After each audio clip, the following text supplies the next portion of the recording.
Los secretos perdidos de la francmasonería. Introducción. Henry Ford declaró en una ocasión que toda la historia es un fraude.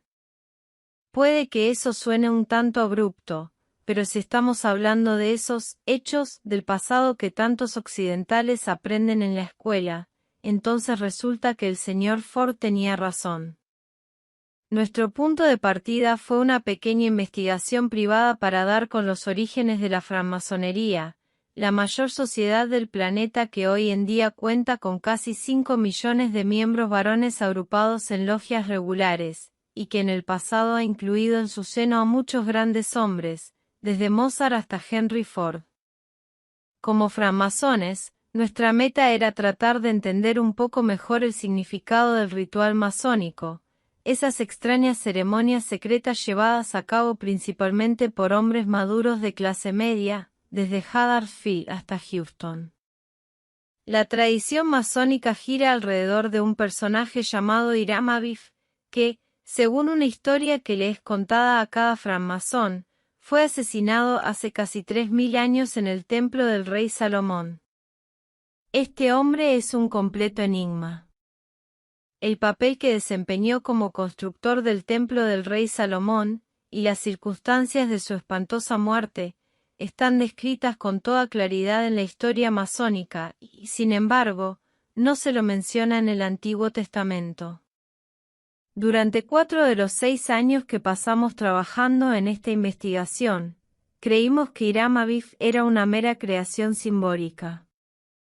Pero de pronto se materializó de entre las nieblas del tiempo para demostrar que había sido muy real. Una vez Hiram Abiff hubo emergido del lejano pasado, nos proporcionó nada menos que una nueva clave para la historia occidental.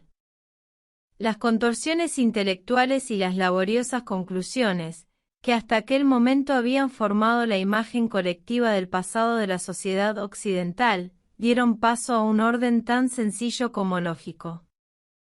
Nuestras investigaciones nos llevaron en primer lugar a reconstruir el antiguo ritual, mediante el cual los egipcios creaban a sus reyes, y a su vez eso nos condujo a sacar a la luz un asesinato cometido alrededor del año 1570 a.C., que dio origen a una ceremonia de resurrección que es el antecedente directo de la francmasonería moderna. Conforme íbamos siguiendo el desarrollo de este ritual secreto desde Tebas hasta Jerusalén, fuimos descubriendo el papel que había desempeñado en la construcción de la nación hebrea y la evolución de la teología judía. En un asombroso contraste con lo que actualmente se considera que ocurrió en realidad, el mundo occidental se ha ido desarrollando de acuerdo con una antiquísima filosofía, codificada dentro de un sistema secreto, que ha aflorado a la superficie en 3 momentos clave durante los últimos 3000 años. La prueba final de nuestros descubrimientos muy bien podría resultar el hallazgo arqueológico del siglo. Hemos localizado los manuscritos secretos de Jesús y sus seguidores. 1. Los secretos perdidos de la francmasonería. Que la francmasonería data de antes del diluvio, que es una mera creación del día anterior, que no es más que una excusa para reunirse, que es una organización atea y destructora del alma, que es una asociación caritativa, que hace el bien bajo ridículos pretextos de secretismo, que es una maquinaria política de extraordinaria potencia, que carece de secretos, que sus discípulos poseen en secreto los mayores conocimientos jamás otorgados a la humanidad, que celebran sus misteriosos ritos bajo los auspicios y las invocaciones de Mefistófeles, que sus procedimientos son perfectamente inocentes, por no decir supremamente estúpidos, que los masones cometen todos los asesinatos que no logran ser atribuidos a alguien más, y que existen para el único propósito de promover la hermandad y la benevolencia universales. Estas son algunas de las alegaciones hechas por los charlatanes que se mueven fuera del círculo de los hermanos libres y aceptados. Cuanto menos sabe uno sobre la francmasonería, más la engrandece. De David T. L. Graff, Londres, 1871. La masonería hace considerable hincapié en promover unas pautas de moralidad muy elevadas entre sus miembros. Pero no es de extrañar que una sociedad que utiliza un código secreto de apretones de manos, palabras y señales exclusivas para el reconocimiento mutuo de los suyos se vuelva sospechosa de ser una influencia más maléfica que benéfica. ¿Por qué emplear tales métodos, si no es para esconder la verdad? ¿Por qué esconder, si no hay nada que esconder? Quienes no forman parte de la masonería encuentran tan ridícula la idea de disfrazarse, recitar textos esotéricos y llevar a cabo extraños rituales que tienden a creer que la masonería debe encerrar alguna otra, y probablemente bastante más siniestra, clase de atractivo. Probablemente este no exista, pero una negativa siempre resulta muy difícil de demostrar.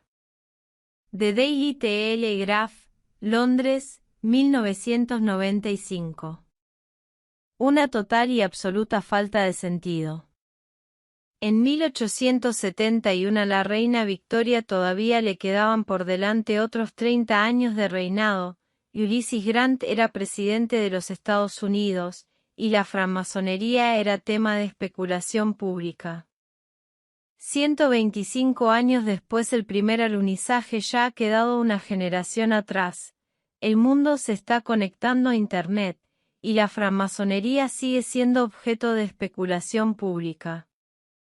Encontramos la primera de estas citas en un artículo de periódico pulcramente recortado y doblado dentro de un polvoriento volumen sobre historia masónica, allí donde había sido colocado como punto de lectura por algún francmasón muerto hacía ya mucho tiempo.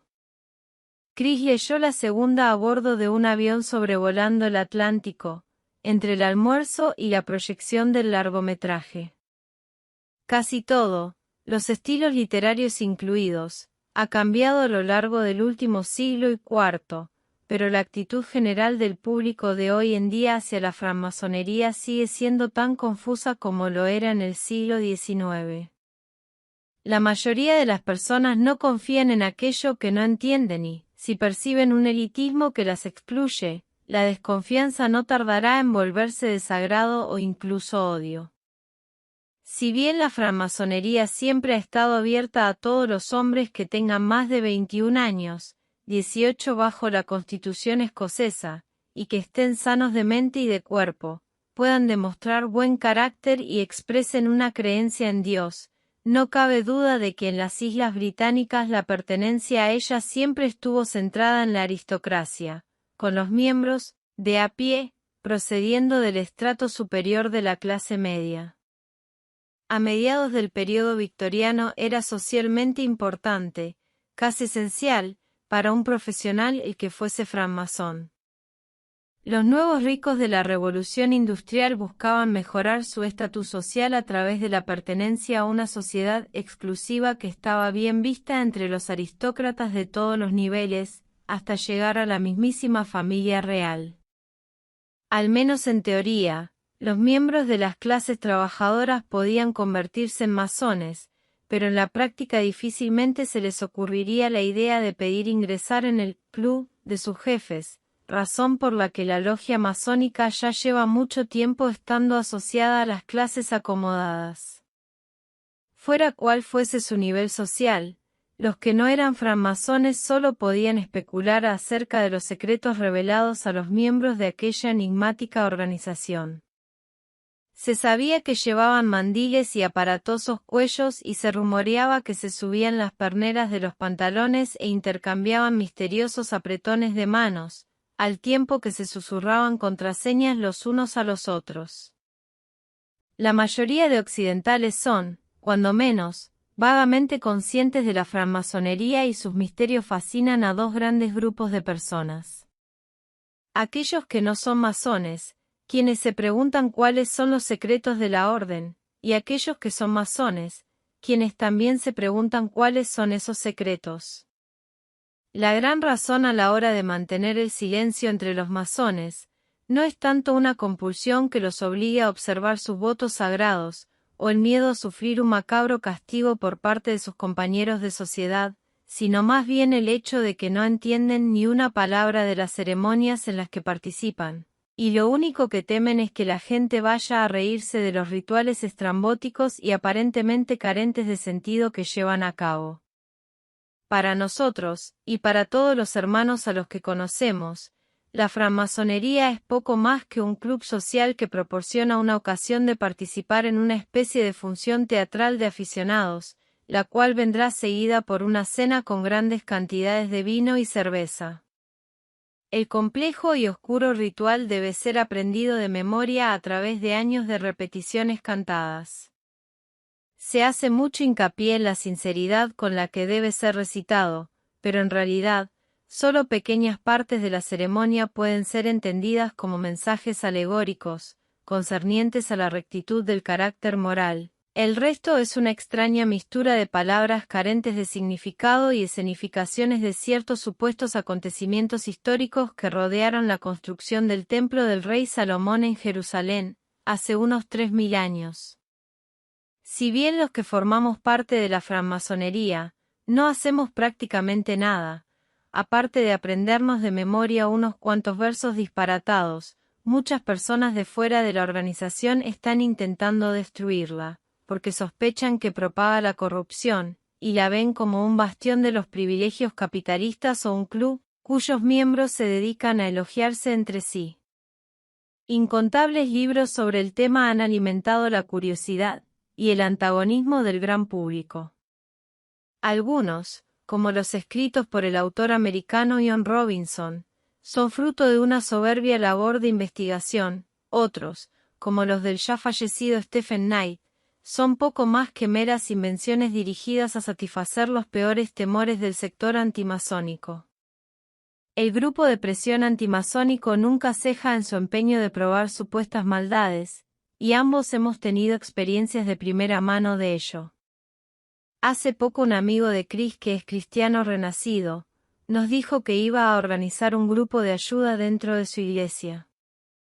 Cuando le pregunté a quién tenía intención de prestar ayuda, me horrorizó oírle responder que a aquellos que estaban padeciendo maldiciones masónicas. ¿Qué es una maldición masónica?, pregunté, sin mencionarle mi conexión con el arte real, que es como llaman a la francmasonería quienes forman parte de ella. Los masones se juran lealtad entre sí a expensas de todos los demás, incluidas sus propias familias. Si faltan a su juramento, caen sobre ellos maldiciones que hacen sufrir terriblemente a los masones y a quienes los rodean. Por un momento no supe qué decir. La francmasonería es muchas cosas, pero ciertamente no es maligna, aunque algunas personas parecen estar decididas a verla como tal.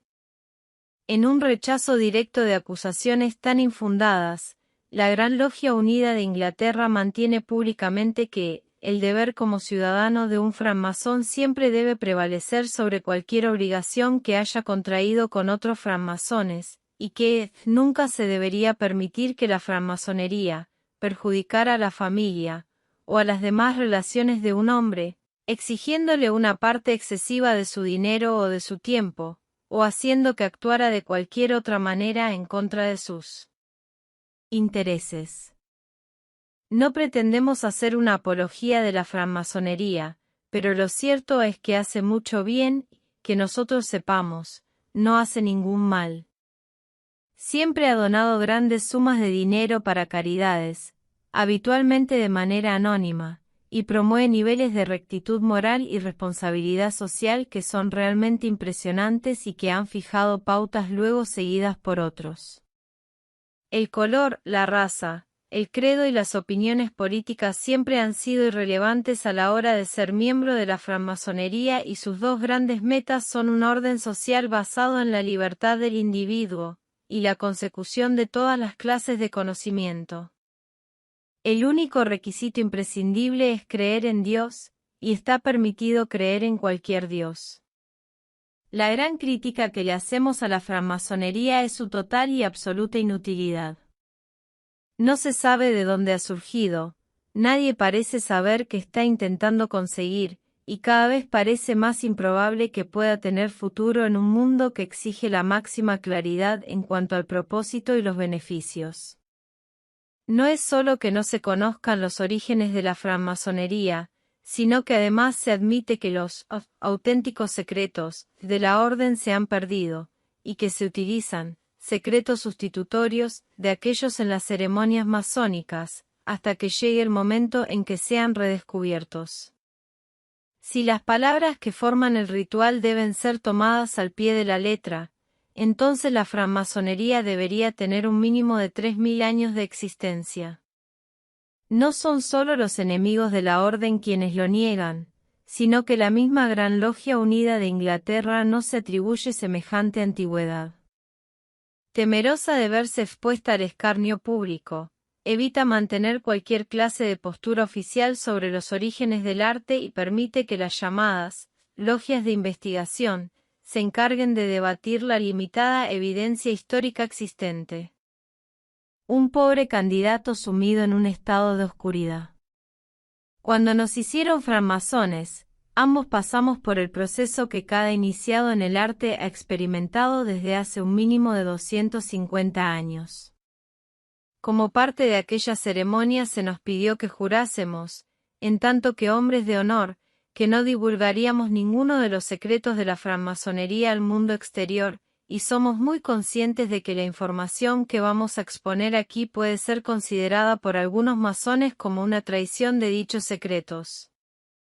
No obstante, la Gran Logia Unida de Inglaterra considera que los secretos protegidos de la orden se reducen a los medios de reconocimiento, y nadie podría hacerse pasar falsamente por francmasón después de haber leído este libro. Es necesario explicar los rituales con considerable detalle, dado que constituyen la base de toda nuestra investigación. Algunas de las palabras pronunciadas son medios de identificación secretos, pero no indicamos qué palabras deberían utilizarse en qué circunstancias, por lo que hemos hecho cuanto estaba en nuestras manos para ser fieles al espíritu de nuestros votos.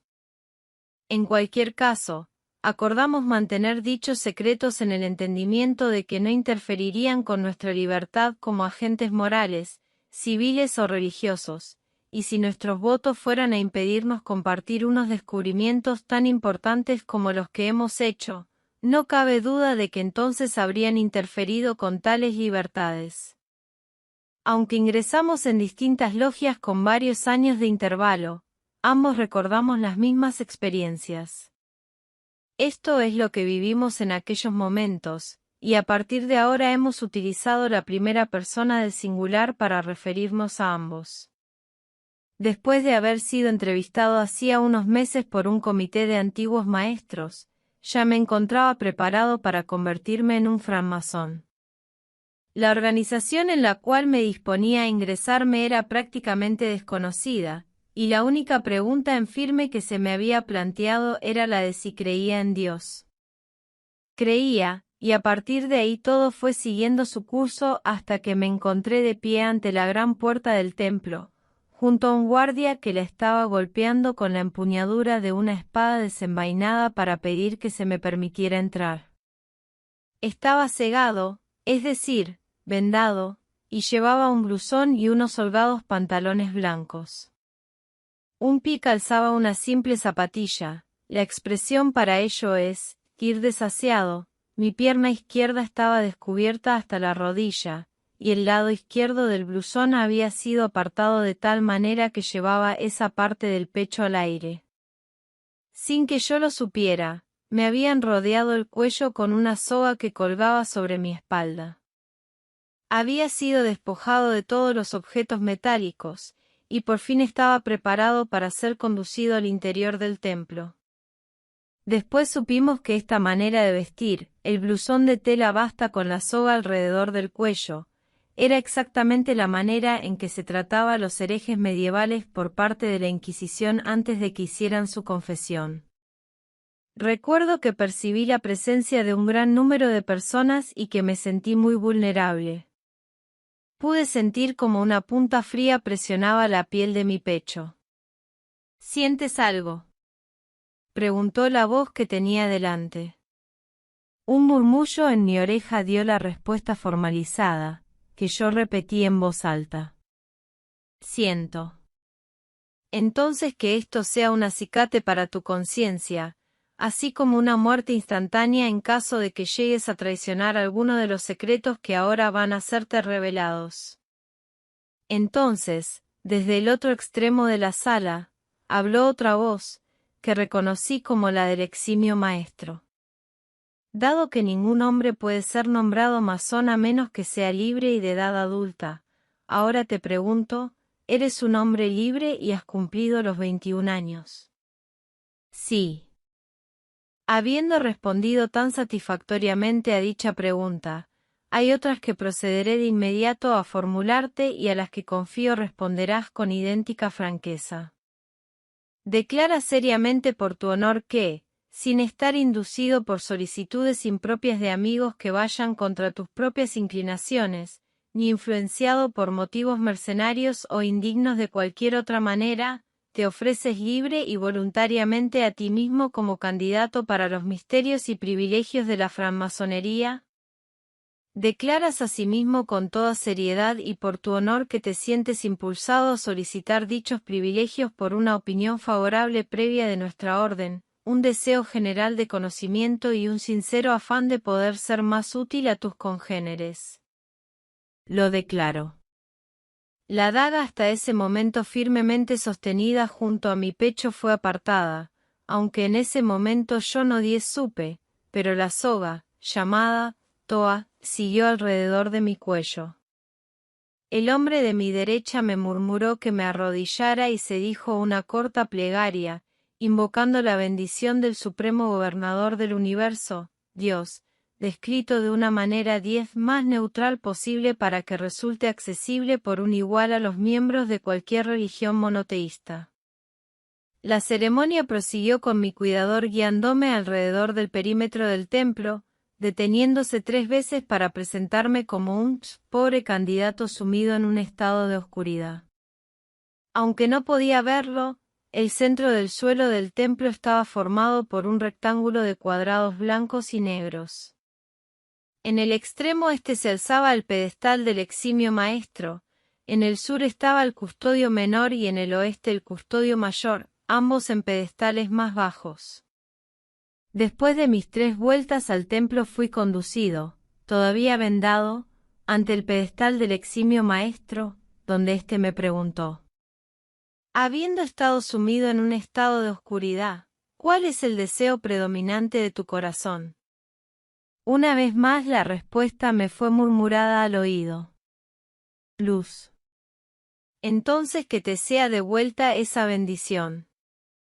La venda me fue quitada desde atrás y cuando mis ojos se acostumbraron a la luz pude ver que me encontraba delante del eximio maestro, quien inmediatamente dirigió mi atención hacia las luces emblemáticas de la francmasonería, el volumen de la ley sagrada, que para los candidatos cristianos es la Biblia, la escuadra y el compás. Luego me dijo que había alcanzado el rango de francmasón aprendiz ingresado, el primero de los 3 por los cuales tendría que pasar antes de ser aceptado como maestro masón de pleno derecho. Luego me fueron explicadas las señales secretas, el apretón de manos y la contraseña del primer grado, y se me dijo que el pilar izquierdo que se alzaba en la entrada del templo del rey Salomón tiene una significación especial para los francmasones. Ambos pilares están recreados en la logia y se encuentran detrás, y a los lados, del eximio maestro. El pilar de la izquierda, llamado Boaz, había recibido su nombre por Boaz, el bisabuelo de David, rey de Israel. Después de varios recorridos del perímetro del templo, me entregaron un delantal blanco de piel de ternero que simbolizaba el rango que acababa de obtener. Luego se me dijo: es más antiguo que el toisón de oro o el águila de Roma, más honorable que la estrella, la jarretera o cualquier otra orden existente en la actualidad, siendo el emblema de la inocencia y el vínculo de la amistad. Esta sección resultaría ser una parte particularmente reveladora del ritual masónico. Como explicaremos más adelante, contiene claras evidencias de haber sido construida con 3 periodos históricos muy distintos, desde el realmente antiguo al relativamente moderno. Durante el curso de la ceremonia se me recomendó la práctica de varias virtudes morales y sociales utilizando un gran número de analogías arquitectónicas, entre las que figuraba la comparación de las herramientas del cantero con métodos de mejora de la persona. Hacia el final de la ceremonia de iniciación, me alarmó enterarme de que había una serie de preguntas de prueba que debía aprenderme de memoria para poder pasar al siguiente grado, el de francmasón hermano en el arte. Entre dichas preguntas y respuestas había cierta información que resultó ser más enigmática que esclarecedora. Pregunta: ¿qué es la francmasonería? Respuesta: un sistema peculiar de moralidad, velado con alegorías e ilustrado por símbolos. Pregunta: ¿cuáles son los 3 grandes principios sobre los que se funda la francmasonería? Respuesta: amor fraternal, auxilio y verdad. El primero de estos principios le sonará razonable a cualquier candidato, pero los otros 2 cuestan un poco más de entender. ¿Auxilio con respecto a qué? ¿Qué verdad? Siendo un hermano plenamente aceptado, si bien en calidad de mero aprendiz ingresado, salí del templo con la sensación de que había ocurrido algo especial, pero sin tener ni la más remota idea de que podía significar nada de todo aquello. Luego vino la cena festiva donde, dado que yo era el hombre del día, se me sentó a la izquierda del eximio maestro. Los brindis y los discursos se sucedieron unos a otros y todo el mundo lo pasó estupendamente. Los misterios del arte ciertamente no habían sido revelados. Quizá, pensé, todo se aclarará en la próxima ceremonia. No fue así.